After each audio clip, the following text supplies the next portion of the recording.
So Kari Lake, the former Republican nominee for governor in Arizona last year, is zeroing in on a Senate opportunity in Arizona in 2024.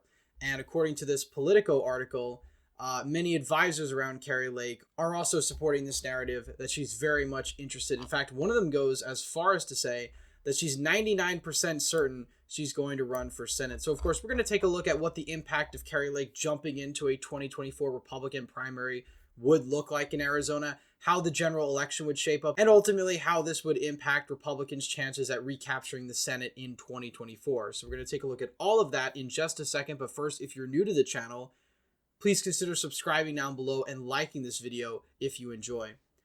So anyway, Kari Lake has met with a number of Republican senators now, and she's been meeting with the NRSC, which is the Republican Senatorial Committee, which is in charge of recruiting and fundraising for Republican Senate candidates around the country in the hopes to kind of win them over on a potential Senate bid. Now, she lost the race for governor last year very narrowly. It was less than a 1-point loss. I believe it was 0.7% loss, and she's still fighting that loss in the courts, even though a lot of her cases, almost all of them, have been struck down or sort of laughed out of the courtroom. But regardless, she still continues to fight her election loss in court. And ultimately, she said if she loses those fights, she's going to run for Senate, which basically means she's going to run for Senate because she's not going to win these court battles. And her likely Democratic opponent is progressive Democrat Ruben Gallego, who announced he was running for Senate just a couple of months ago. Now, it's not clear if Kyrsten Sinema is going to run for re-election now. She was the Democrat turned independent. She won her first election back in 2018, flipping this Senate seat from red to blue. She beat her opponent, Martha McSally, by 2.4%. And then, of course, in 2020, Mark Kelly would go on to flip another Arizona Senate seat by the exact same margin against, again, Martha McSally. So Arizona currently has 2 Democratic senators. Literally before January of 2019, Arizona had 2 Republican senators. So it's only been a few years that Arizona has sort of had this red to blue transformation. Now, ultimately, Arizona is still very much a purple state. You know, back in 2020, even though Mark Kelly won by 2.4%, Joe Biden only won the state of Arizona by 0.3. So it was an incredibly close state. It was the second closest state in the entire country. And of course, the reason Joe Biden won was because he improved with white suburban voters, even while Donald Trump improved with minority voters all across the country. He lost ground with white voters, specifically white suburban college educated voters. And that's ultimately what cost him the 2020 election. So looking at the Senate matchup in 2024, again, Arizona has changed a lot over the past couple of cycles. I mean, Donald Trump originally won Arizona by 3.5 back in 2016. He lost it by 0.3. Now going into 2024, it's sort of a toss-up state. I argue it probably leans towards the Democrats if Trump's the nominee for the Republicans. And given that fact, I think it's going to be very difficult for Republicans to capture this seat in November of 24. Now, looking at some of the preliminary polling we have for a Republican primary, Kari Lake's leading the pack substantially. I mean, nobody even comes close to her. She's at 38% of the vote.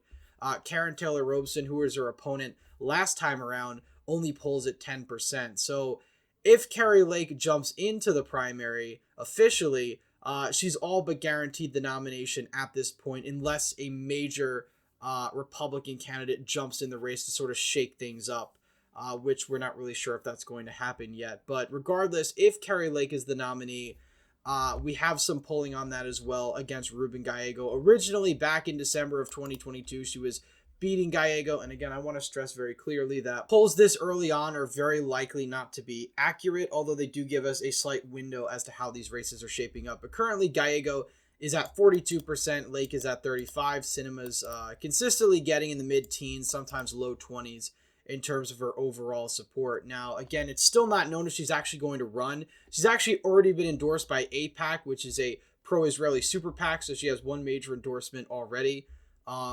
But the Democrats, obviously, by Gallego jumping into the race, are not going to be backing her this time around. I mean, she literally left the Democratic Party, even though she still caucuses with the Democrats. And if she stays in the race, it's very likely she's going to take votes away from both sides. Now, I would argue she would take more votes away from Kari Lake because there's going to be a contingent of more moderate Republicans that still exist in Arizona. Some of them may have voted for Biden in 2020. Some may have voted for Trump in 2020, but will probably vote for Sinema in 2024 solely because she's not Kari Lake and she's not Ruben Gallego. And I think that's really who she appeals to. Sort of, she's running in that centrist moderate lane. You know, Ruben Gallego is very progressive, very far left. Kari Lake is running in that, you know, ultra-right MAGA lane. And Kyrsten Sinema is trying to gobble up the voters sort of in the middle. Now, because she's done that, she's also made a lot of enemies among both Republicans and Democrats. And a lot of recent favorability polls actually have her doing better among Republicans than they do Democrats. So, of course, that kind of shows you right off the bat how things are likely to shape up in a general. Now, you know, looking at some of these other candidates, Karen Taylor Robson is also losing to Gallego. In fact, every single nominee so far for the Republicans is losing to Gallego. Now, a lot of these polls are sponsored by Democrats, so of course it's going to have the Democrats favored. But, you know, in a two-way race, hypothetically, if Kyrsten Sinema doesn't win, I think Ruben Gallego has a substantial advantage. Again, Kari Lake was somebody who was rejected back in 2022. She lost very narrowly, but she underperformed her polls by about 4 to 5%. I mean, if we take a look back at the 2022 governor's race, she was polling ahead of Hobbs anywhere from 3.5 to 2 points, and she ultimately ended up losing by almost 1%. So Kari Lake is an underperformer. She not only underperformed in the general election, she also underperformed in the primary. You know, she was endorsed by Donald Trump. She ran a Trump fanatic sort of campaign. Her whole primary campaign was trying to prove her loyalty and devotion to Donald Trump. And she ended up winning that primary, but she only won by over 4%. Karen Taylor Robson, who is second behind her, only ever led in one single poll, and that was the Emerson poll. All the other polls, she was down in some cases by double digits, and she ultimately massively overperformed. She got 43% of the vote. Kari Lake underperformed her polling. She was supposed to win this primary by almost 10 points. She only won it by about 4. So if there's anything we know about Kari Lake, she's underperformed her polling both in the primary and the general. So in 2024, I wouldn't say that she's a complete shoo-in for the nomination, but she's very, very likely to get it if you don't have another big name, well-funded Republican opponent against her, and sort of her, Mark Lamb, and these other candidates sort of splitting the MAGA vote. But of course, I think Kari Lake is already going to have the diehard MAGA vote anyway, considering she was the nominee back in 2022, and she's made such a national profile, sort of talking about stop the steal and election fraud. And of course, that's a big galvanizing issue for Republican base voters. But you know, looking at Arizona as a whole, as we pointed out, this is a state that's trending very much Democratic. It's really because of the suburban trends in Maricopa County. And, you know, this is extending across the entire country. Suburbs all across the country are turning blue for two main reasons. One, it's because they're getting demographically more diverse, and white suburban voters in these areas are becoming more friendly to Democrats in general. And that's something we definitely saw back in 2016. To a lesser extent, and of course at a larger extent in 2020. Now, of course, in 2022, one of the main reasons Republicans lost the midterms was not because they didn't get their own voters out, but it's because they alienated independents. And Kari Lake is probably one of the worst candidates, I think, that could run in this Arizona race, because it's likely not even going to be a three-way race. I really don't think Kyrsten Sinema, well, it's definitely not 50-50. I think Kyrsten Sinema is more likely not to run, since she's definitely not going to win a three-way race between Lake and Gallego. You know, I'd put the odds of that as less than 1%. I think it's more likely that you're going to see a two-way race, and then a lot of those moderate voters are going to go to Gallego, because Kari Lake and sort of her MAGA brand of politics is uniquely despised in the state of Arizona. Again, it may be popular in some Republican primaries to bash John McCain and say you want to move away from the John McCain style of politics. But in a general electorate where you have moderate and even some liberal voters who look very fondly on John McCain, that really doesn't play over well. And you saw that in 2016 with Trump only getting 48% of the vote, the lowest vote total percentage since 1996 in Arizona for a Republican.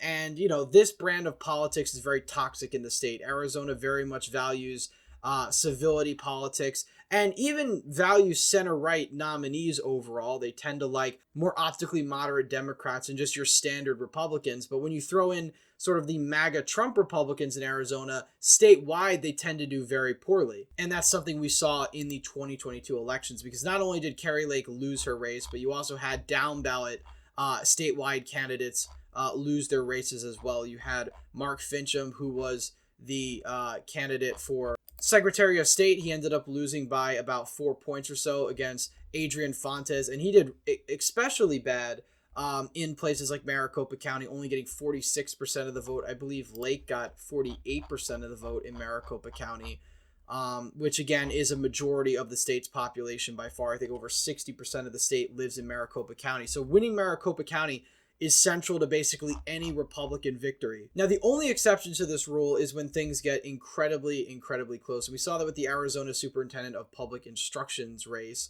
where you had Republican Tom Horn actually unseat a Democratic incumbent, Kathy Hoffman, despite losing Maricopa County by about 2 points, just because he was able to run up the margins in places like Pima County, getting 41%, and just overall doing better in the rural parts of the state, getting 57% in Yuma, 70% La Paz County, so on and so forth. So if you really run it up in the rurals and you do better in places like Pima County, you can afford to lose Maricopa County narrowly and still win statewide, but it's very difficult to do.